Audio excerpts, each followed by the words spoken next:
Donc, je propose qu'on commence ce live en se présentant l'une et l'autre. Et puis Ok. après, on va dérouler, hein, comme on sait si bien le faire, spécialistes toutes les deux du mode touriste, comme je dis bien, pour parler du podcast dans la stratégie 2025, de ce que ça peut apporter. Et honneur aux invités. Je te laisse te présenter, Ah, Nathalie.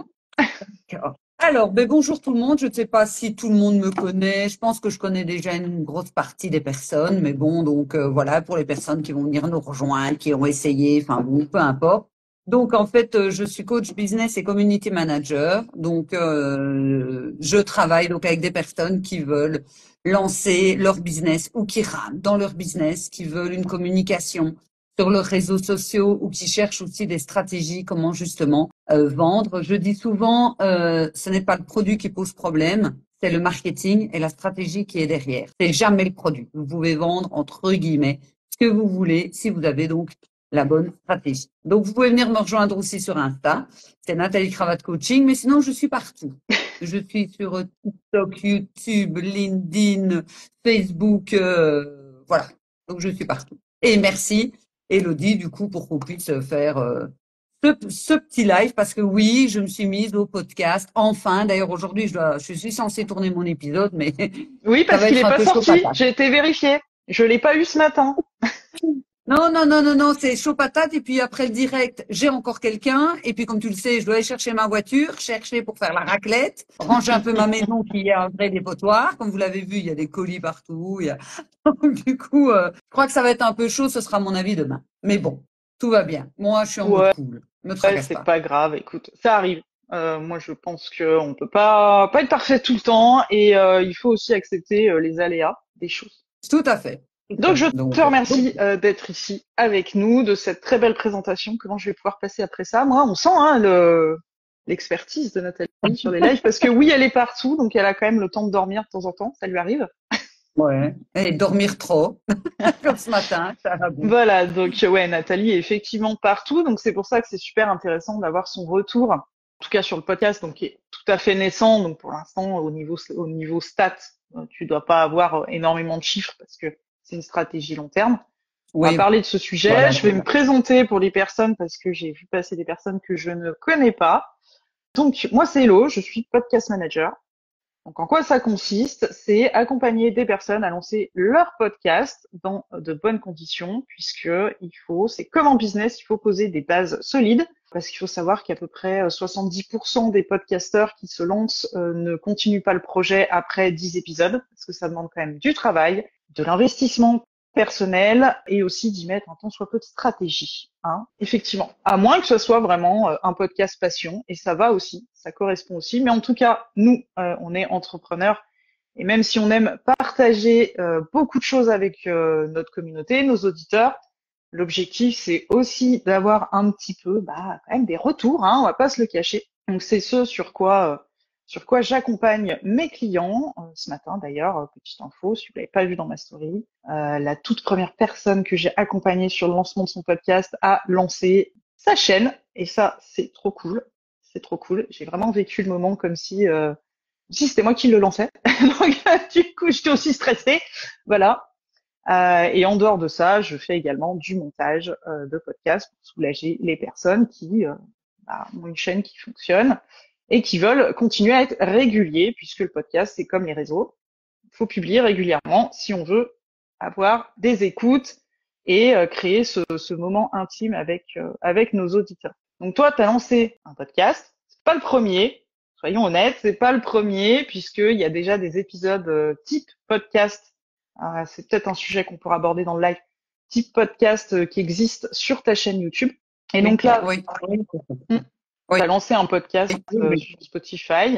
Bon, un truc que moi j'aime beaucoup, forcément, hein, avec ma grande gueule, comme on dit. Voilà, qui s'appelle Blabla sans langue de bois. Dis-moi Ouais. si je me trompe. Voilà, pourquoi tu as voulu lancer ce podcast et quelle est ta vision à toi? Alors, comme je suis déjà partout où je parle, puisque j'ai plusieurs activités, autant du coaching privé que du coaching pour les professionnels, je fais déjà beaucoup de vidéos YouTube, etc. Il y a plus de 500 vidéos sur ma chaîne YouTube, par exemple. Et j'ai eu envie de faire, en fait, un podcast où je disais ma façon de penser. Les personnes qui me connaissent, qui ont déjà travaillé avec moi, notamment, ou qui sont déjà venues en coaching, tout le monde le sait, On rigole bien parce que je suis assez cash. Je dis les choses, voilà, comme elles viennent, etc. Et j'avais envie de faire un podcast où je donnais un peu mon humeur du jour. Ça veut dire que, par exemple, pour le moment, je suis retournée sur les sites de rencontres. Ça m'a gavé, ça m'a saoulé. Il faudrait une école pour les hommes spéciale site de rencontres. Et donc, du coup, je me suis dit, ouais, là, j'ai envie de le dire, j'ai envie de balancer parce que ça me saoule, etc. C'est un peu des coups de gueule, entre guillemets, et ça va aller vraiment dans tous les sens. Donc, j'en ai fait un la semaine dernière sur les jobs que j'ai déjà eus, où je crache sur H&M, autant le dire, donc je ne suis pas gênée de le dire, où j'ai expliqué, voilà, les différents jobs, et surtout, ça a toujours un côté un peu développement personnel, où j'explique à la fin que quand on voit quelqu'un sur les réseaux qui rayonne, toujours de bonne humeur, etc. Et on imagine que cette personne a une vie bisounours. Oui, mais c'est facile pour elle, etc. Et quand on écoute, en fait, les podcasts comme moi je les tourne, et on peut en fait se rendre compte et se dire, oh là là, la fille elle a morflé entre guillemets, ou c'est pas simple pour elle, ou ce qu'on croit qui est bisounours, ben en fait elle vit la même chose. Et ça décomplexe un petit peu les personnes aussi, puisque mon objectif, c'est de dire tout haut ce que les gens n'osent pas dire. Donc, il y en a encore qui vont arriver en mode grande gueule, quoi. On va dire ça comme ça. Ok. Est-ce que tu penses, du coup, parce que bon, moi j'ai mon avis, forcément, hein, pour moi, tout le monde doit avoir un podcast, ok? C'est le message, mais C'est tout le le monde, message. Ouais. voilà, tout le monde devrait avoir un podcast. Donc là, on va dire que c'est tourné expérience personnelle. Pour toi, si tu devais transposer ça dans ton business aujourd'hui, qu'est-ce que tu penses que ça t'apporterait? Alors, moi, je pense que ça peut m'apporter, mais là, les premiers épisodes sont vraiment tournés dans, voilà, ce que j'ai envie de dire, sortir, etc. Je pense en fait que ça va améliorer un petit peu l'image de marque que je veux vraiment mettre en avant. Ok. Puisque j'explique souvent à mes clientes, qu'il faut avoir une marque forte. Apple a une marque forte, etc., avec chaque fois le message qui est derrière. Qu'est-ce que ça veut dire inconsciemment? Et donc, moi, ce que j'aime et ce que je veux vraiment pousser en avant, c'est mon côté rentre dedans, cash. Je dis les choses et je parle. Je le dis souvent comme un chauffeur routier. D'ailleurs, on vient d'avoir notre Zoom stratégique. On rit toujours parce que je sors les trucs comme ça. Ça n'empêche pas qu'on peut être sérieux, c'est pas ça. Mais il faut un peu se détendre, etc. Et ce côté, voilà, cash de dire les choses. Et je l'utilise aussi dans le coaching business ou privé, où ben, les femmes, par exemple, elles ont peur de vendre, de se mettre en avant. Et dans le coaching privé, ça met oui, mais moi je veux un homme machin. Enfin, moi je vois et j'entends de tout. Et en fait, c'est de mettre en avant ce côté, en fait, t'as le droit.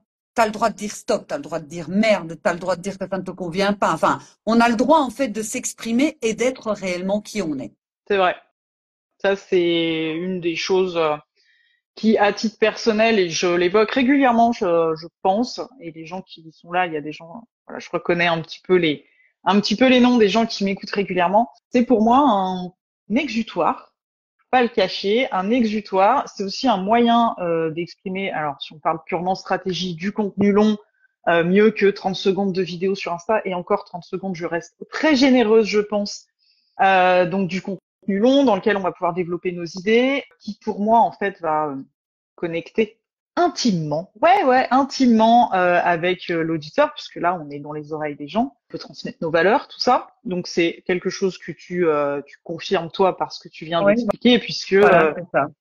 bah toi t'es cash, y a pas de souci, tu l'as su, et que ça renvoie tout ça, même si pour l'instant t'es dans des sujets qui sont, comme tu le disais, un petit peu ton humeur du jour. Oui, mais je peux très bien faire un sujet, tu vois, sur la dépendance affective, sur les rencontres, sur. En fait, je vais partir chaque fois d'un constat de ma vie de tous les jours que je peux rencontrer et le transposer. Mais ça peut être du business, du développement personnel, ça peut être la vie avec les enfants, enfin, ça peut vraiment aller en fait dans tous les sens. Seulement, je trouve qu'on est devenu tellement lisse et il y a beaucoup de business, et souvent, et tu me connais, c'est souvent ce que je vous dis, arrêtez de vouloir être trop lisse et faire comme tout le monde, sinon vous passez inaperçu. Et donc, c'est vraiment d'amener, pour moi en tous les cas, dans ce podcast, ce côté où les personnes si elles ne me connaissent pas éventuellement, pourraient se dire, parce que c'est ma marque et c'est comme ça que je travaille, oui, elle est cash, c'est avec elle que j'ai envie de travailler parce qu'elle aura pas peur de me dire, là, tu fais de la merde ou là, c'est vraiment nickel, quoi. Donc, voilà. Et c'est souvent ce que je dis. Si on a envie d'être dorloté, etc., c'est pas chez moi qu'ils vont venir. Enfin, je suis sympa, hein, mais au moins c'est cash. Donc, ce sera Je suis cash. toujours en vie, hein, donc c'est que ça Oui, va. ça va. C'est que ça va. Effectivement, c'est que ça. Je voulais aborder avec toi parce que j'ai une vision, comme je disais, hein, tout le monde devrait avoir un podcast. C'est Mhm. vraiment, je pense que là les gens le voient. Alors, petit disclaimer, moi je suis pas pour le podcast vidéo. Écoutez-moi bien, d'accord? Je suis pas pour le podcast vidéo. Mes propres podcasts sont sur YouTube, mais c'est la plateforme qui les transforme tout seul. Alors on me voit pas, on m'entend, mais on me voit pas. Pour moi, voilà, on peut citer Legend. Je pense que beaucoup de gens vont connaître, Mhm. Mhm. qui fait des interviews vidéo qui sont très très bien, qui les transpose aussi en podcast. Pour moi, c'est deux formats qui n'ont pas, je vais pas dire pas la même utilité, mais en tout cas pas la même vocation. Et je me suis perdue dans mon explication, tu vois. Voilà, c'est mon cerveau qui pense à 30 trucs en même temps. Donc ouais, donc pour moi, tout le monde devrait avoir un podcast. Pourquoi? D'une, parce que ça permet de transmettre un petit peu qui on est, l'énergie qu'on a, la manière. T'inquiète, hein, moi je parle aussi comme une, j'appelle ça comme un charretier. Je parle pas toujours très bien. Je suis pas super corporate non plus tout le temps, mais c'est la manière dont je suis. Donc c'est ce que je transmets aussi dans mes épisodes, les valeurs qu'on a par le biais de ce qu'on peut raconter. Et ça a aussi quand même un sacré avantage qui est de ne pas se montrer en vidéo, parce que c'est pas forcément le truc hyper facile pour tout le monde, qui ne demande pas non plus un matériel, en tout cas pour débuter. Après, quand on veut professionnaliser la chose, bien entendu, il faudra investir dans du matériel, mais au départ, qui ne demande pas un matériel. On a une question, je vais la noter juste après, qui ne demande pas du matériel, voilà, de dingue. Et on va enchaîner sur la question parce qu'elle est intéressante et elle rejoint un petit peu tout ça. Quel est l'avantage du podcast au live? Je vais donner Mhm. mon avis. Pour moi, le podcast, l'avantage, c'est que, alors les lives, on peut, Instagram, YouTube, ainsi de suite, les garder en mémoire. Ils peuvent être vus, revus, re-revus, réécoutés. Le podcast aussi. Pour moi, l'avantage, c'est que on n'a pas ce que je citais un petit peu avant, le côté va falloir se montrer en vidéo, le côté hyper stressant parce que vous en rendez pas compte, mais nous, en tout cas moi de mon côté, j'ai les gens qui arrivent, qui repartent, des numéros qui s'affichent, du nombre de personnes qui me regardent, et je suis pas non plus des plus à l'aise, même si ça ne se voit pas. Donc voilà, ça enlève un petit peu cette peur parce que ça reste une peur en fait du jugement, du regard de l'autre, du fait qu'on soit vu que le podcast n'a pas. Alors, on est quand même écouté, mais c'est moins stressant. Pourquoi? Parce que les gens ne peuvent pas vous poser des questions en direct comme on fait là. Qu'est-ce qu'il y a d'autre? Et puis, ouais, le fait de pouvoir le publier à l'heure qu'on veut, alors qu'un live, faut être devant sa caméra, son écran ou son téléphone. Est-ce que toi, tu rajouterais d'autres choses, Nathalie? Ben, il faut savoir déjà, pour faire un live, il faut quand même avoir une sacrée paire de corones. Parce que moi, je m'en suis jamais vraiment rendu compte parce que je fais des vidéos depuis des années. Pour avoir plus de 500 vidéos sur YouTube, je crois que c'est bon, hein, voilà. Pour moi, c'est facile.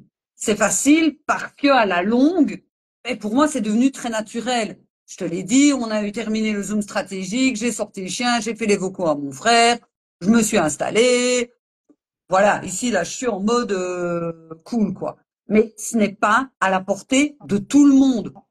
Et je peux comprendre que faire un live, on a peur de ne pas avoir quelqu'un, c'est extrêmement stressant, on a peur de bégayer, de perdre ses idées, etc. L'avantage avec un podcast, et surtout avec Hello qui peut faire les montages, si vous n'avez pas le temps, etc., ce que je peux comprendre, parce que on est partout, partout, c'est que vous êtes en mode je sais plus ce que je voulais dire ou quoi qu'est-ce.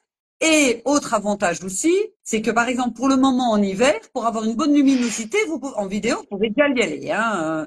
Tandis que là, si j'ai envie de faire un podcast à 21h et que je suis en plaid, démaquillée, en mode dégueulasse, je peux faire mon podcast et personne ne sait dans quelles circonstances je l'ai fait, etc. Et ça permet en fait de décomplexer Et souvent, c'est ce que je dis à mes clients. Je dis, au lieu de ne rien faire parce que vous avez peur de faire une vidéo et le direct, on est dans le level encore au-dessus. Faites un podcast. Il n'y a pas de problème avec le podcast. C'est beaucoup plus, et ça va vous habituer à parler dans un micro et on augmente, enfin, je veux dire, petit à petit, on monte le level et on monte les marches, en fait, petit à petit. C'est pour ça que j'aime le podcast parce que c'est une bonne alternative aux personnes qui se disent oh là là là là là, il me faut une caméra, il faut que je me maquille, que je me pomponne et le matin, il faut une luminosité, etc. Faut pas que j'ai l'air stupide et puis il faut pas parce que moi, dans les haters, et vous le voyez, regardez, je passe tout le temps, c'est arrête de passer la main dans tes cheveux, t'as les yeux qui vont partout, ou alors c'est t'es vieille, t'es périmée, enfin tout le truc. Il faut savoir se le prendre en pleine face aussi, parce qu'on est en vidéo. Moi, je m'en fous. Et LOL le sait. Moi, voilà. Mais je peux comprendre que c'est vexant, que c'est pas agréable et qu'on a peur de ça. Donc, voilà pour moi la différence entre faire un direct et faire un podcast. Le podcast, on est plus cool, on est voilà installé comme ça, on a le micro et on peut même écrire. Voilà. Tout à Et fait. même si on lit qu'en direct ou une vidéo, on est en mode faut pas que je lise, ça va se voir, etc. Tandis que le podcast, faites votre live, Bah, vraiment. le podcast, on peut pas le comparer au live pour moi parce qu'effectivement, le podcast, tu peux retoucher, couper, enlever, déplacer même tes bouts de son si tu veux, comme on peut le faire sur un montage vidéo. Ça, c'est Oui, c'est l'avantage. ça. Après, le live, on conserve, bah, comme on fait là. Hein, je me perds dans mes idées, donc ça connecte aussi avec les gens. Hein, on se rend compte que tout le monde n'est pas, quand on fait des vidéos qui sont préparées, j'entends. Forcément, on se montrera son avantage, forcément c'est travaillé, forcément on va faire du montage, on coupera tous les trucs qui nous conviennent pas, en tout cas à nous. Donc il n'y a pas cette spontanéité. Peut-être que c'est ce qu'on pourrait entre guillemets enlever au podcast, c'est la spontanéité en tout cas du live. Chacun fait ses montages comme il l'entend et a le résultat comme il l'entend. Il y en a qui coupent beaucoup de choses, effectivement. Ça m'est arrivé avec des clients qui m'ont demandé de couper pas mal de choses dans leurs épisodes. Donc je trouve que ça manque le côté un peu intimiste. C'est un autre Ouais. support. C'est un autre support. Pour moi, c'est un complément parce que, comme tu le sais, je suis partout. Donc, j'ai une chaîne YouTube, machin, etc., TikTok et compagnie. Donc, autant le dire à peu de choses près, je suis partout. Alors, on pourrait se dire, mais alors pourquoi est-ce qu'elle a pris un podcast? Puisque je suis déjà partout et j'ai 12 000 abonnés sur YouTube. Donc, on pourrait dire, ben, elle pourrait passer son temps à développer YouTube. Pourquoi lancer, en fait, un podcast? Eh bien, tout simplement parce que ben, je sais que c'est le truc qui fait boom et qui est à la mode, etc. Et il faut pas être stupide. C'est pas qu'il faut suivre bêtement, Oui, mais à un moment donné, il faut poser les bonnes questions aussi et se dire, si les autres, ils y vont, c'est qu'il y a une raison. pose-toi les bonnes questions. C'est qu'il y a une raison, effectivement, et ça permet de toucher des personnes qui ne sont peut-être pas ailleurs. Parce que le problème, c'est que j'ai des clients qui me disent, par exemple, je ne veux être que sur les autres qui, ou enfin, les personnes qui ne sont pas du tout sur TikTok. Et c'est la même chose pour tout. Donc je me suis dit, si ça peut m'amener des personnes différentes qui ne me connaissaient pas sur les autres plateformes, allons-y, en fait. Alors oui, c'est sûr que ça demande du travail, etc. Je ne vais pas dire le contraire non plus, hein. Mais c'est juste une question stratégique. Voilà. Je ne sais Effectivement. pas. Hein, On voilà. a. Je croyais que... Ouais, non, non, je suis revenu. J'ai des micro coupures. Je ne sais pas pourquoi. On a une autre question aussi qui va très bien avec le fait de se montrer, enfin, ce qu'on expliquait, la crainte de se montrer en vidéo. Une question de Céline qui nous dit, pour les personnes qui aimeraient faire du podcast mais qui stressent à l'idée de faire entendre sa voix, quel conseil leur donner quand on se lance? À part, bien sûr, se faire accompagner.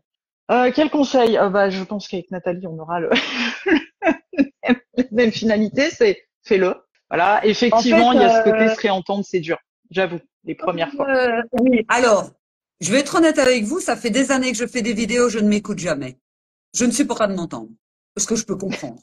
Je ne sais pas comment tout le monde fait pour m'entendre. Mais quand je fais des vidéos, je peux me regarder pour voir un peu mes tics de langage, machin, ma gestuelle, etc. Mais m'entendre, je supporte pas. C'est normal. Il faut pas dire je dois m'accepter dans la totalité, machin. Je me souviens une fois, quand mon fils vivait avec moi, il était installé enfin, on regardait un film et il traîne sur les réseaux. Il met une de mes vidéos, donc je m'entends et je suis là. Oh, Mais je dis, éteins-moi ça, on l'entend tout le temps. Celle-là, elle me saoule de quelque part tellement que je ne supporte pas de m'entendre. Mais ça ne m'empêche pas de le faire. Je ne suis pas obligée, parce que j'ai fait un podcast, de me réécouter. Quand je fais un podcast, je l'enregistre, je le mets sur MP3, je le balance. Les vidéos, c'est pareil. Je vais faire tout à l'heure, si j'ai le temps, une vidéo sur TikTok. Bah, Hello, elle le sait. Moi, ça à l'arrache. Je fais la vidéo, je la balance, je la reprends, je la mets sur Facebook. 10 minutes, j'ai fait une vidéo sur 2 supports. Donc, il faut pas chercher toujours à dire je dois m'aimer, m'accepter, que tout soit parfait, je dois m'habituer à m'entendre, etc. Parce que moi, avec les années, vous imaginez, je ne supporte toujours pas de m'entendre et je ne cherche pas à supporter à m'entendre en fait. C'est que j'ai juste accepté le fait de je fais, je poste et c'est fini. Je ne regarde pas, tiens, oui, mais t'as un accent parce que t'es belge, tu viens de la province du Luxembourg. Je m'en fous. Donc, si j'ai un conseil à donner, c'est effectivement, vas-y. Et si tu n'aimes peut-être pas ta voix ou mais tu t'écoutes pas. Je ne sais pas ce que tu en penses, toi, Hello, de Alors, ce conseil un peu moi, vérité, en je, mode, oh putain, elle t'écoute ouais, jamais. ben voilà. Alors, moi, je suis pas forcément ok avec ça. On peut pas être ok sur tout, d'accord. On a Laurent qui nous disait que lui, il regardait pas non plus ses replays, par exemple, tu vois.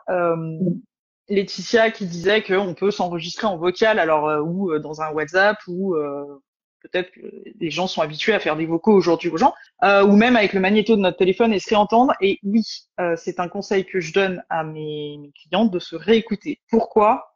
Pour se rendre compte des tics de langage, parce que le monteur va les couper. Alors, on ne coupe pas tout, parce qu'il faut quand même garder l'humain qui est derrière. On n'est pas des robots quand Oui, on la parle. Voilà. spontanéité et écouter la personne. Mais l'éthique de langage, moi je le sais, je peste contre moi-même quand je monte mes pistes avec mes voilà, mais effectivement, mais à tous les râteliers.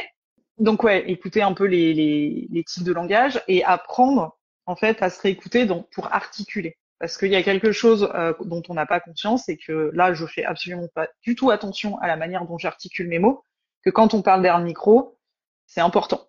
On n'est pas là pour parler comme un roi de France, si je prends chez nous en France, voilà, d'être trop, mais il faut faire attention. C'est toujours perturbant. Mes clients me le disent assez que quand je leur dis non mais il faut t'écouter, non, si, il faut. Là pour le coup, il faut. Mais il y a aussi cette solution, on envoie et puis on verra quoi. Ou alors, il y a une autre solution, tu vois, moi, enfin, je préfère quelqu'un qui lance, mais qui dit je ne m'écoute pas, mais ça viendra peut-être plus tard que, ah ben oui, il faut s'écouter, donc du coup, je lance pas. Il y a une autre solution, c'est de demander à quelqu'un, de dire, écoute, tu vas te faire un podcast, est-ce que tu peux l'écouter et me faire un feedback? Est-ce que j'articule? Est-ce que j'ai des tics de langage? Est-ce que ma voix est agaçante ok, chiant, mais ça, on ne saura pas le changer. Juste peut-être avoir effectivement un feedback bienveillant, hein, demander à quelqu'un de bienveillant, hein, sinon je vois pas l'intérêt non plus. Pour, ben, peut-être que ce sera peut-être plus facile pour vous, parce que parfois aussi quand on s'entend, on peut être très dur envers soi-même. Et donc je pense que toutes les écoles sont bonnes tant qu'en fait elles vous conviennent. Donc Hello, bien sûr que l'idéal dans l'idéal, c'est de se réécouter, mais je sais comme c'est difficile, et souvent c'est ce que je dis à mes clients. Je dis, écoutez, je préfère que vous fassiez et qu'éventuellement je fais un feedback derrière bienveillant que de rien faire du tout. Donc je ne sais pas comment est-ce que tu vois à ce niveau-là, parce que ça pourrait être toi, par exemple, qui analyse et qui fait un feedback Ah, derrière, tout à fait, par exemple. tout à fait. Chose que je fais, voilà, avec les personnes que j'accompagne. Effectivement, Céline nous précise que quand on monte son épisode, on est obligé de s'écouter. Oui. Alors pour la petite histoire, perso, je pouvais pas me saquer.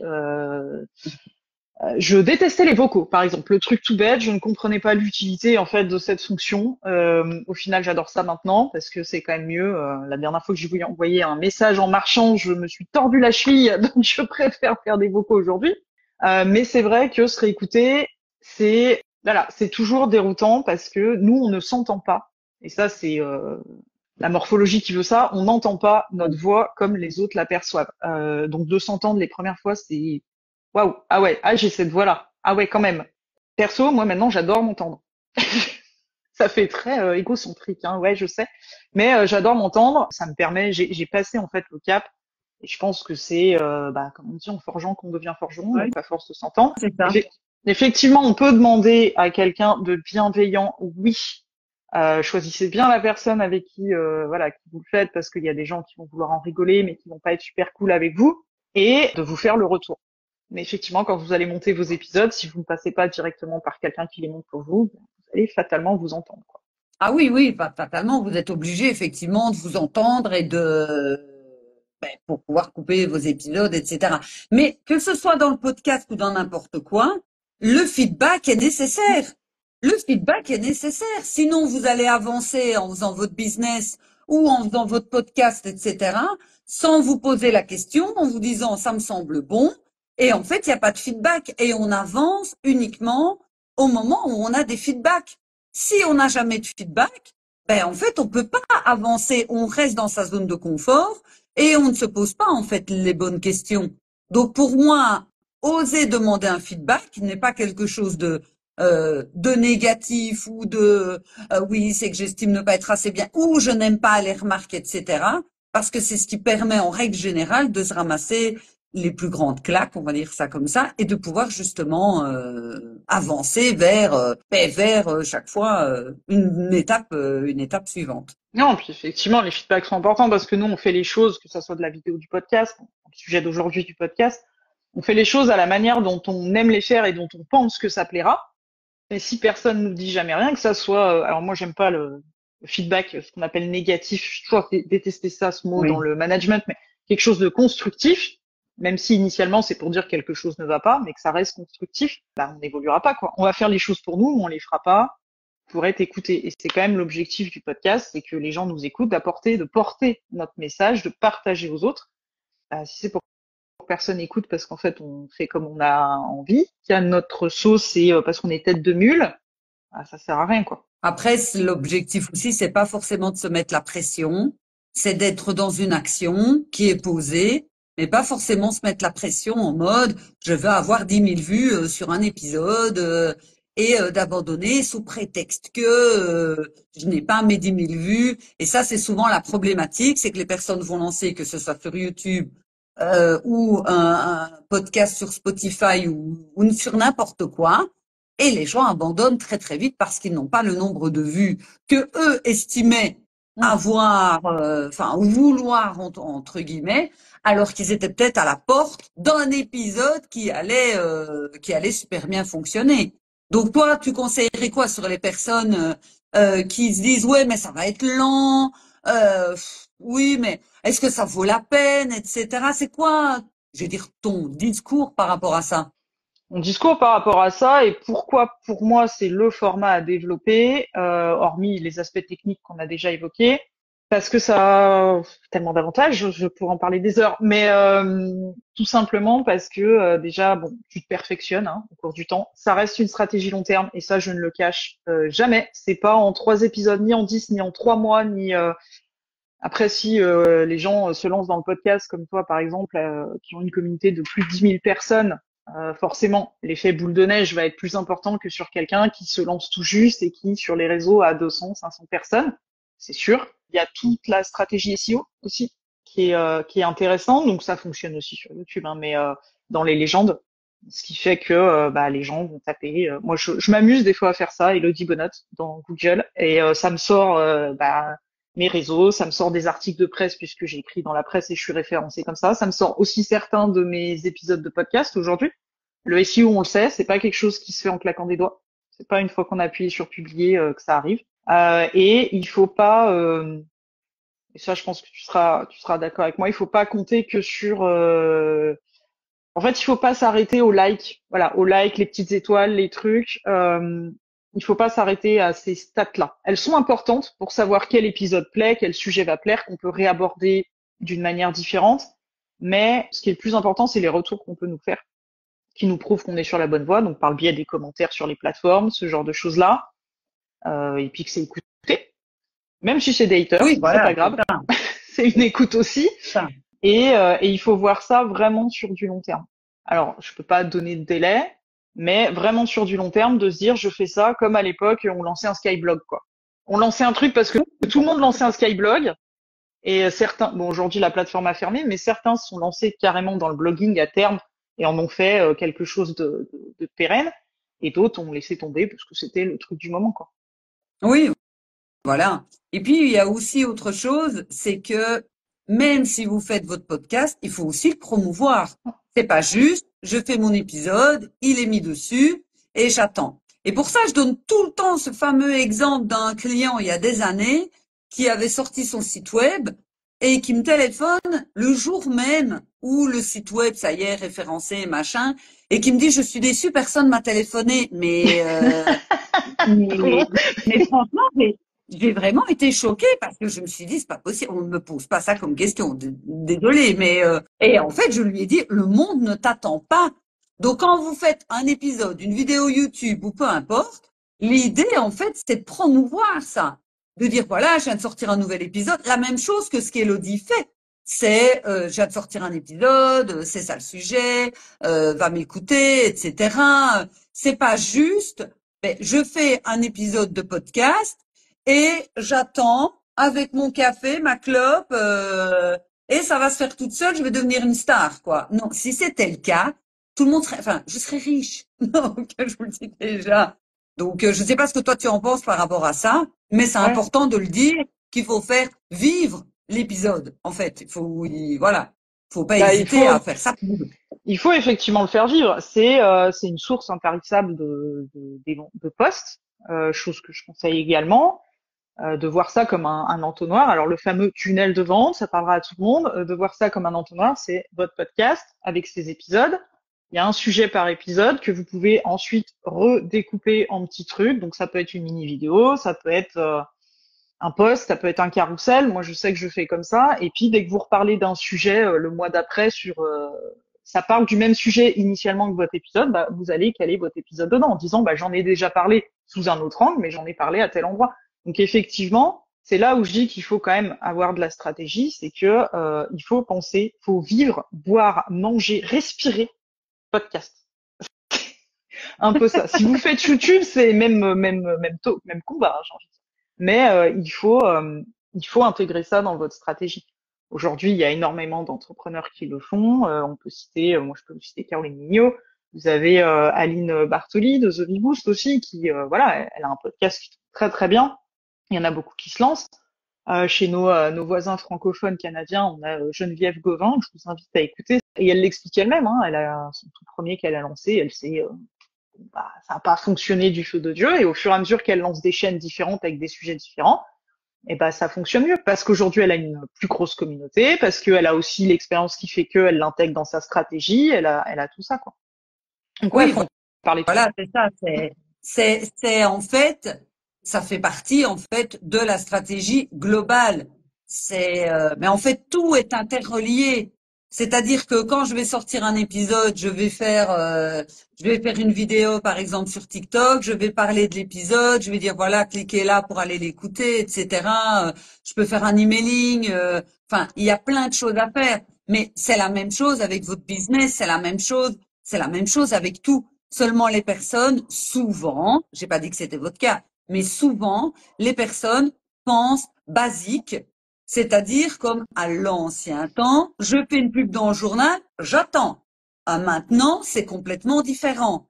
Maintenant, c'est à vous de diffuser et d'aller chercher les gens. Avant le journal, il était distribué dans toutes les boîtes aux lettres. Donc, vous aviez je ne sais pas combien de pourcentage de personnes qui voient votre pub passer. Voir une pub ne veut pas dire un achat. Attention. Maintenant, c'est plutôt à vous de prendre la pub entre guillemets du journal et d'aller mettre dans les boîtes aux lettres, donc dans les oreilles avec le podcast, etc. Donc ça veut dire que derrière, il doit y avoir effectivement une stratégie pour dire, OK, j'aimerais bien que tout le monde, enfin, j'aimerais bien que tout le monde écoute mon idée, mon point de vue là-dessus et avoir un maximum de personnes qui adhèrent à ce que je dis, qui adhèrent à ma façon de parler, qui adhèrent à ma façon de penser et qui, peut-être au 30e, 40e, 50e, 100e épisode, aura peut-être envie de travailler avec moi. C'est tout.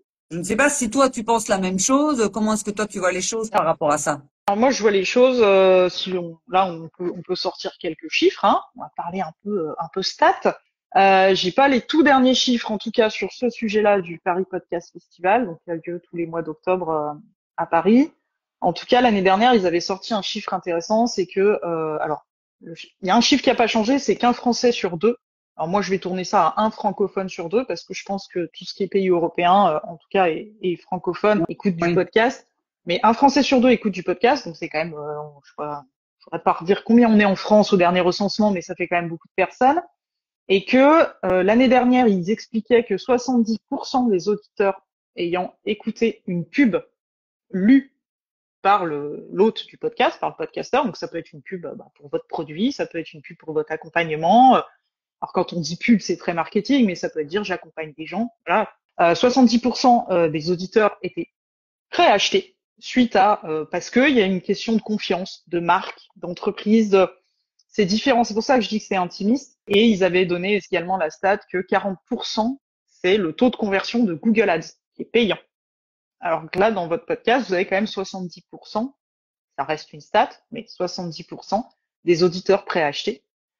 Et aujourd'hui, on est quand même en termes de confiance, un peu plus de 60%, je crois, sur les derniers trucs là d'octobre. J'ai pas les notes sous les yeux, mais plus de 60% des gens qui font plus facilement confiance aussi à quelqu'un qui parle d'un produit dans un podcast. Je pense qu'on est, il y a aussi le côté moins influenceur qu'on peut connaître sur les réseaux. Alors il y a eu la grande période de tous ces influenceurs avec une loi qui encadre les choses aujourd'hui, mais toutes ces stratégies-là de on te vend la dernière crème pour les rides à la bave de crapaud ou je ne sais quoi, voilà ce genre de truc. Les gens font plus facilement confiance aux marques en tout cas, et en plus ça redore le blason des marques, celles qui font, voilà. Donc, si c'est vous, je dis pas qu'il faut redorer votre blason, c'est pas ça, mais ça peut donner, voilà, plus de confiance en tout cas en vous et en votre entreprise. Et puis, ça peut donner aussi un effet, cette personne, elle est à la page, elle est à la mode, etc. Elle continue à apporter autre chose parce que si vous avez, imaginons que vous êtes coach ou psy ou peu importe, et vous avez simplement votre page Facebook où vous continuez à mettre des licornes, des trucs et des machins, je vous le dis déjà, c'est pas que c'est mort, hein, mais vous allez ramer. Les gens aiment la nouveauté. Avoir un podcast, ça vous permet d'amener une nouveauté, d'amener une autre dimension.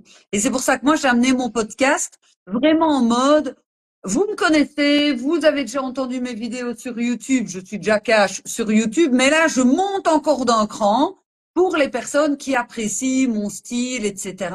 Et le fait d'avoir un podcast va en fait vous permettre de toucher aussi peut-être une autre population, etc.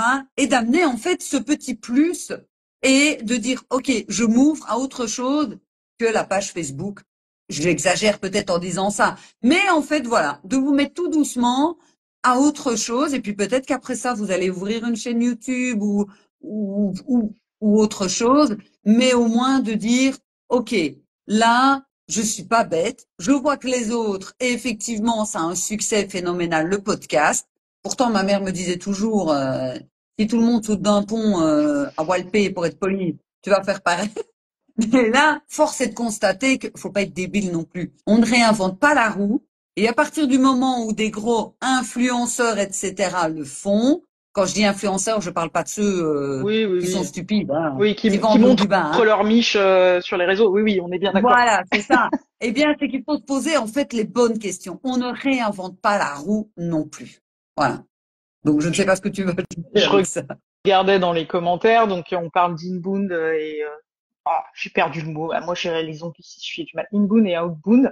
Qu'effectivement, on va être dans l'inbound. Pourquoi? Parce que Laetitia de Lens Marketing nous disait que voilà, j'ai interviewé Laetitia sur la routine d'engagement parce que c'est pas mon domaine et que ça vous permet aussi le podcast d'inviter des gens qui sont même pour certains voilà plus à l'aise d'être interviewés comme ça et de partager vous des domaines d'expertise que vous n'avez pas. Et donc on a fait cette interview et suite à cette interview en fait elle a trouvé une cliente qui l'a écouté dans le podcast. J'ai eu aussi des retours sur d'autres personnes que j'ai pu interviewer, pas forcément qui ont trouvé des clients, mais les gens m'ont dit bah c'est con parce que je viens de signer avec une personne et en fait si j'avais eu cette interview avant, j'aurais signé plutôt avec cette personne que j'ai découvert dans tes épisodes. Donc ça fonctionne. Mais, je le répète, je mets vraiment un disclaimer, c'est pas en claquant des doigts et c'est pas demain. Parce Non, que les gens voilà, s'attendent à c'est avoir ça. du résultat tout de suite. Ouais. Voilà. Mais dans tout business, il faut effectivement avoir de la patience. Et ce que je vous ai rappelé quand on a fait le Zoom stratégique à midi, c'est la même chose pour un podcast. On achète, on convoite ce que l'on voit ou ce que l'on entend. À partir du moment où vous avez peur, vous restez chez vous, vous ne bougez pas, vous mettez juste une photo d'un paysage avec un long texte, etc., parce que vous avez des peurs, qu'on entende votre voix, qu'on se moque, etc., ceux qui ont envie d'acheter ne peuvent pas deviner ce que vous faites, qui vous êtes, etc. Si vous voulez vendre, vous devez être vu et entendu. On convoite, on achète ce que l'on voit. C'est tout. Enfin, pour moi, c'est la base du truc. Quand les gens me disent, ouais, j'hésite, machin, ben, si vous vous montrez pas, si on vous entend pas, vous vendrez rien. Ça, je suis sûre. Non, et puis t'es partout. Enfin, moi j'en rigole souvent, que ça soit en privé avec des gens ou dans un épisode. Alors je sais pas si je l'ai encore sorti parce que comme j'ai 2 ou 3 épisodes d'avance, des fois je dis des trucs et je me mélange. Mais on est partout. On est partout. Non, bah non, c'est l'épisode d'hier. Ouais, ouais, c'est l'épisode d'hier sur la carte de visite auditive. Ça va avec tout le reste, hein, on partage nos valeurs. Les Ouais. gens, bah c'est limite s'ils nous connaissent en fait déjà par ce biais-là, comme sur la vidéo, mais en tout cas par ce biais-là. On est partout avec eux. Quand ils font, voilà, Laetitia était en train de passer son balai et elle dit, je vous écoute là, alors qu'on est en vidéo, mais on peut nous, on est entendu partout. Faire la vaisselle, sortir le chien. Moi, j'ai donné cet exemple-là. J'écoute le jeudi matin les épisodes de mes amis, voilà, en sortant ma chienne, en bagnole. J'ai une de mes clientes qui m'a dit, oui, j'ai écouté ton dernier épisode. Ouais, j'étais d'accord avec toi. J'étais même en train de gueuler dans ma voiture en disant, mais t'as trop raison. Enfin, elle me parlait, en fait, alors que bon, j'étais sur l'autoradio de sa bagnole. Donc, vraiment, on peut s'imprimer, je pense. C'est même pas je pense, c'est j'en suis convaincue. On s'imprime, en fait, dans la tête des gens, quoi. Au tout début, on parlait de base, parce qu'il faut vraiment poser des bases, comment business. Et c'est pourquoi on veut le faire. Voilà, qu'est-ce qui nous appelle en fait, qu'est-ce qui nous fait vibrer dans le fait de faire un podcast, à qui on va parler, parce que ça aussi c'est utile, et comment on va l'emballer. Donc avec le concept, c'est on publie toutes les semaines, tous les 15 jours, et tout ça. Ben, en fait, c'est la même chose que quand je travaille avec Oui, les clients. Je dis, bon, c'est qui votre client cible? C'est quoi votre valeur, le résultat à la fin? Est-ce que ça s'est mis en avant, etc.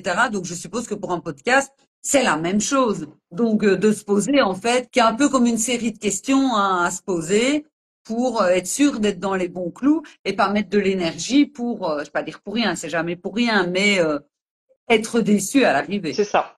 Non, non, c'est vraiment l'objectif, c'est de designer le projet. Si on parle en D'accord? termes un peu techniques, designer le projet.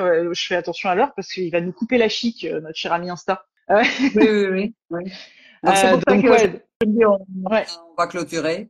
de designer ce projet pour avoir une structure. En fait, à partir du moment, bah, comme en business, à partir du moment où on a la base, où on sait ce qu'on veut, on a notre vision, bah, on pourra avancer plus sereinement. Et pour tous ceux qui ne connaissaient pas Nathalie, allez aussi la retrouver. Et la même chose pour Elo, Et donc oui, donc ça va être le moment n'hésitez qu'on pas. se quitte. J'ai pas vu passer cette heure-là, moi. Je te remercie, Moi non Nathalie, plus. d'être venue, Ben, d'être merci venue aussi. partager tout ça avec nous. Et puis, on C'est va vous, toujours un plaisir. merci. On va vous laisser. Merci à tous. Alors, j'ai essayé de faire coucou à tout le monde à chaque fois que vous êtes arrivés. Euh, je vous remercie tous d'être passés. Merci Et à puis, tous. coucou à la team replay aussi, au passage. Bon, hein, on aurait pu le dire au début, mais c'est trop tard. Et puis, bah, peut-être à une prochaine. On verra. Voilà. Allez, ciao tout le monde et passez d'excellentes fêtes de fin d'année, même si c'est un peu tôt, mais on y est, on peut déjà le souhaiter. Allez, gros bisous tout le monde. Des bisous. Ciao, ciao. Ciao.